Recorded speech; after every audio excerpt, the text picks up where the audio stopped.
My friend was always avoiding paying during group lunches, so we devised a plan to get her back.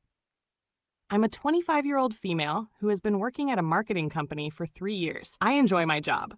It has a great environment, a decent salary, a good boss, a kind manager, and friendly coworkers. That is, except for one, Emily. Emily always avoids paying for her lunch whenever we eat out together. The food she orders is different and usually expensive every time, not the kind of thing you'd eat during a 30-minute lunch break. All the other coworkers have fallen victim to paying for her meals at least once, even the manager. She successfully uses her looks and charm to get away with it. She often flirts with the male coworkers who unknowingly pay for her, thinking she's genuinely interested in them. I wouldn't have minded if it happened once or twice, but she does it every single time we go out in a group. Some coworkers have even paid for her meals several times. Emily uses different tactics depending on the gender of the coworker. With guys, she flirts. With women, including me, she makes up excuses. One time, she told me she forgot her purse at the office and asked me to cover her meal. Later, when I asked her to pay me back, she claimed she had actually left her purse at home and promised to pay me tomorrow.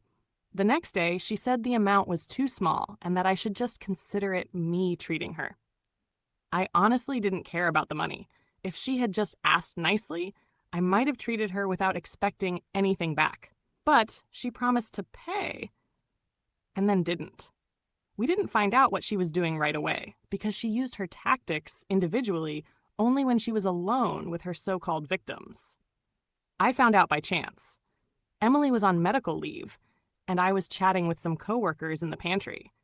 One of the male coworkers casually mentioned he thought he had a chance with Emily because he paid for her meal the other day, and she said she'd treat him next time on a date. But then other guys chimed in, surprised, because she had said the same thing to them.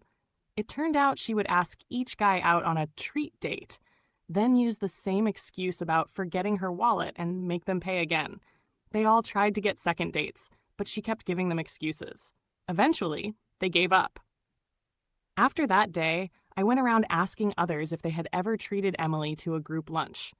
To my surprise, almost everyone said yes, and most said she used the exact same excuses on them. At first, some didn't believe me. They thought her excuses were real and didn't care, but when others shared that the same thing had happened to them, it became clear. She was scamming all of us. And it wasn't like she couldn't afford to pay. She was always bragging about her new handbag, iPhone, MacBook, jewelry, and so on. We realized she was just stingy and opportunistic. We tried confronting her by casually talking about the issue with her nearby, but she always made an excuse and changed the topic. So we started gossiping behind her back. Eventually, her behavior became well known around the office, but even that didn't stop her. She even tricked new employees into paying for her meals. That's when I decided she needed to learn a lesson. A few of us came up with a plan. At first, we thought about making her pay for all our meals, but there were about 10 of us going to a fancy restaurant, and that would have cost her thousands of dollars. Too harsh. So instead, we decided we'd pretend someone was going to treat her and let her fall into her own trap. I told her we were having a welcome party for 2 new coworkers at a specific restaurant next week. She agreed, with a smug smirk on her face. I knew exactly what she was thinking. On the day of the dinner, we had Kevin, one of the guys Emily had rejected for a second date, pretend to offer to treat her. Kevin comes from a wealthy family, so we knew she'd believe it. When we arrived, Kevin pulled her aside and said he'd pay for whatever she ordered, as long as she agreed to a second date. She was thrilled. Her face lit up and she gave him a strange smile. She clearly planned to order the most expensive items. I couldn't do it myself since I'm also a woman, and she doesn't swing that way. Kevin volunteered, so it was perfect. Once seated, we all ordered as planned. I told the waiter beforehand to do separate bills, so she couldn't dump her charges on anyone else. Emily ordered the priciest items on the menu, plus a fancy bottle of wine. While she bragged about her choices, the dinner went smoothly for everyone else. She left her food unfinished and spilled half the wine by accident. When I asked about it, we all knew it was on purpose, so no one else would try her food. I had chosen that restaurant because everyone had to pay at the cashier, not at the table. One coworker paid first.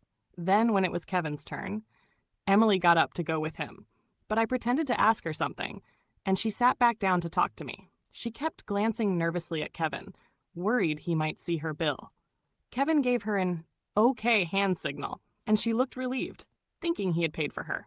I kept the conversation going until everyone else had paid and left.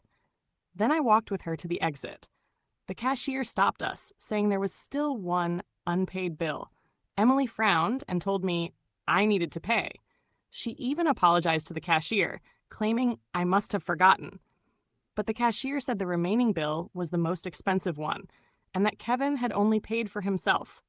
I said someone had already paid mine and explained I'd forgotten my purse and phone. Emily tried to call Kevin, but got no answer.